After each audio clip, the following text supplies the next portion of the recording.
So today's the day. I'm in Newark. I've just arrived. We've got about 40 minutes until the start of the race. So it's time to see whether the training that I've done is adequate and smart enough to basically get success. A little bit nervous, didn't sleep particularly well last night. I had people outside the house making a lot of noise getting home from pubs. So it'll be interesting. My HRV rating has gone up, so my heart is fairly strong today. It came in at 100 rating. I've had about 3 days of it being fairly low, so I've been resting up, which is good. Legs feel good. Yeah, see you on the other side. Bye.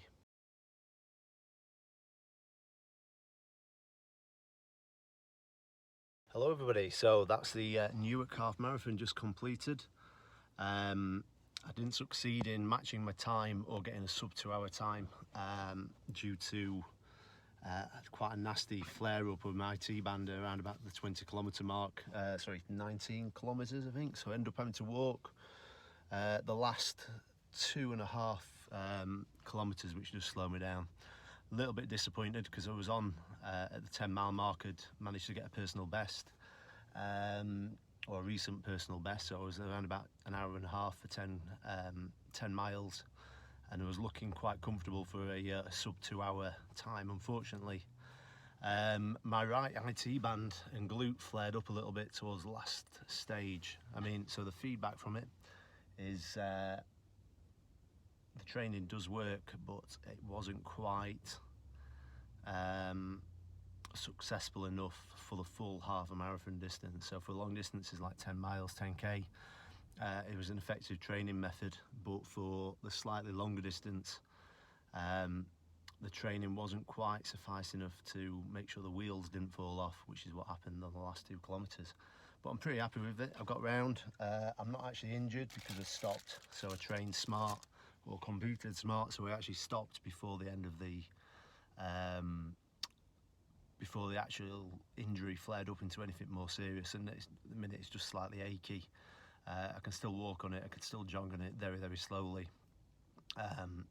That's the whole point, is actually doing these events without getting injured or hurting yourself. So there's no point in, unless you're sort of battling or competing professionally, there's no point in actually pushing through and hurting yourself just for the sake of a time. So stopped early so I can live to fight another day. I'll probably give it another go and actually just adapt the training ever so slightly, and see if I can just push for that half marathon distance. It's not bad considering it's the first time I've actually run a straight half marathon on the road for 20 years now, or just over 20 years. So yeah, anyway, I'll see you all later. I'll do a slightly better debrief with the full Strava results on there. Right, I hope you all have a good weekend, and I'll see you all later. Bye.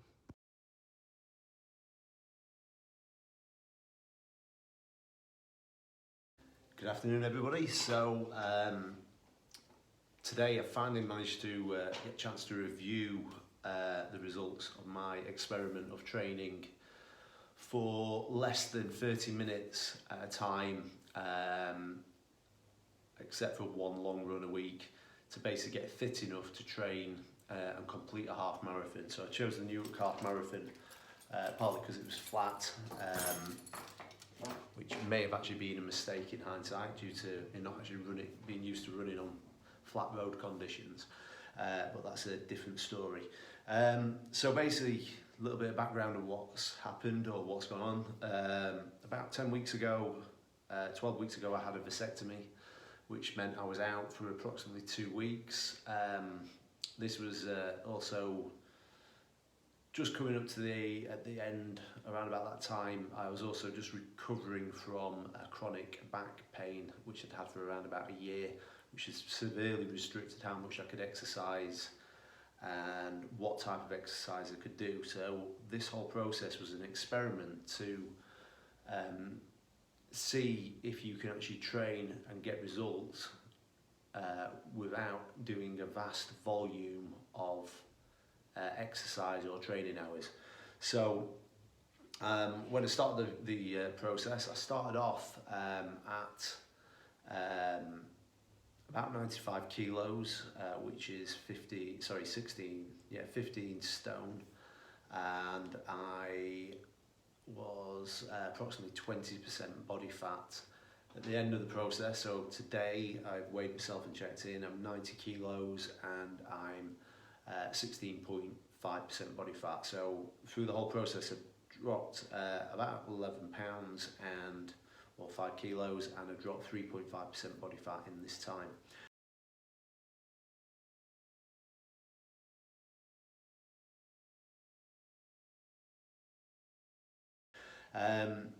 In terms of results for what I managed to get in terms of the half marathon, I was able to complete the half marathon. I failed in actually achieving the time that I'd set for myself, and the time was to try and achieve a PR or close to that PR, which was 1 hour 49 minutes, and I did it in 2 hours and 8 minutes. This was due to the last 2 kilometres being walked, because I had actually underestimated the impact of running on roads and how it would affect my C-band and my knees. So to make sure I was actually alright to run and train and work out and work the following week, I chose to not push through for the last 2 kilometres and walk them. But prior to that, I did get, when I tagged everything in on Strava, I did actually achieve a personal record over 10 miles. And knocked around about 3 minutes off that time.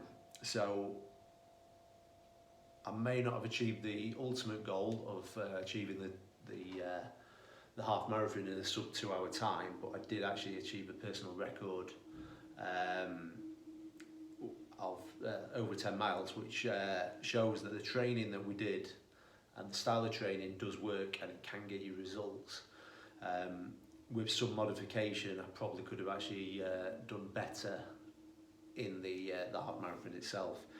So what I did for the training, all I did was 30-minute sessions as a maximum. Some sessions were only 10 minutes, some were 15, some were 20, but they never went over 30 minutes. And I was mixing HIIT training, so I high intensity interval training using sprints, and resistance training using full body workouts, using a variety of different methods, which I won't go into detail here because they're quite, it'd be a whole sort of 1 hour long video if I did that. So that was the overall sort of ethos of it. And then every weekend I ran one very slow, steady, easy run, which lasted anywhere between 45 minutes to an hour and 15 minutes. So it brought my total training time up to anywhere between sort of 2 to 2.5 hours a week maximum. Some weeks it was around about, could be a little bit less. I'm excluding recovery time on that, so any mobility work, any stretching, none of that was actually included, because that should be something that people do on as a general habit on a daily basis. But in terms of that, I was doing around about 10 minutes every day, with the odd 20-minute session thrown in throughout the week as well. And I was mixing Tai Chi, Qigong, and generalised stretching programs, some stuff taken from yoga, some stuff taken from a technique called relax and stretch, where it's like a PNF style stretching. So overall, the experiment was a success, even so we didn't actually get the final desired result of achieving the marathon under 2 hours, or the half marathon under 2 hours. So what I've done, I've actually looking to set a new goal. So I'm going to run a half marathon over trails this time, and the aim is to try and beat or match the time that I did on the road. So I'm going to use the same sort of training techniques. I'm just going to modify or the same sort of duration, but I'll just modify the training techniques to accommodate the fact that I'll be running off-road and there'll be more hills involved. So the event I've chosen for that is the Hell Up North half marathon trail run, which basically involves running through woodland, tracks, hills. It'll also involve wading through a bog and rivers and streams as well, so it's a little bit more extreme. And the the whole point of that is that I'm used to actually training in those environments. I've done a lot of OCR racing, a lot of trail running, and I think one of the reasons why I actually didn't succeed is because I underestimated the impact of running on tarmac and road for that duration of time, rather than my actual physical ability to achieve it. So the three big takeaways from this, also just before I go on to the takeaways, throughout the whole training process, I managed to stay injury free, and even after the run, I've got a few aches and pains, but I've managed to stay injury free, and I've had a very good HRV rating, recovery rating as well. So today, which is 4 days after the event, I've got back to a high HRV rating. I was able to do my first training session. So it's all been quite an interesting learning process of utilising recovery techniques and manipulating the style of training that you do to reduce the time that you have to spend training to get results. So the three big takeaways is, for me from this experiment, is that the style of training does work. You don't need to overtrain to actually get results or to be able to perform.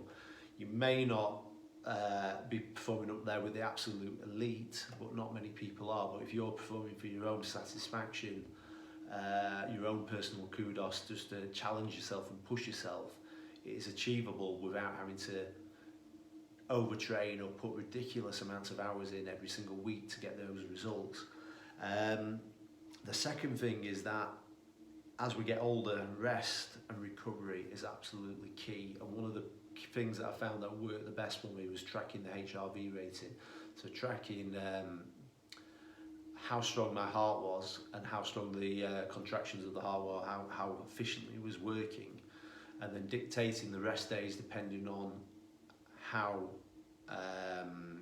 strong my heart was or how weak it was on the particular day. This way it gave me actually a structured way of saying you need to stop and you need to rest, okay, or reduce the training schedule down. And I think this is actually very, very important. When we're younger, we're much more robust, we can get a lot more done, and we can put our bodies through a lot more stress than what we can when we're getting older. So we have to think about these things, in particular in times of recovery. Our muscles don't recover as quickly. You've got to remember the heart and the cardiovascular system, or the arteries, are all made from muscular tissue. So if you think that your muscles when you train don't take as long to can't recover as quickly as when you were 20 or 30 even, your heart is in that same position. So it is key that we actually spend more time on rest and relaxation. Also, supplementation becomes more important. There are certain supplements we do that can support heart health, also support joint health, and it's important that you get good quality supplements in there. So it's very much key to making adaptations and changes in lifestyle to get the results. If you want to get results when you're training, to actually challenge yourself effectively. And the third takeaway that I take away from this would be, the training still needs to be sport specific. So general overall fitness and strength can help you and can help you perform, but if you want to do well and actually succeed in something, you need to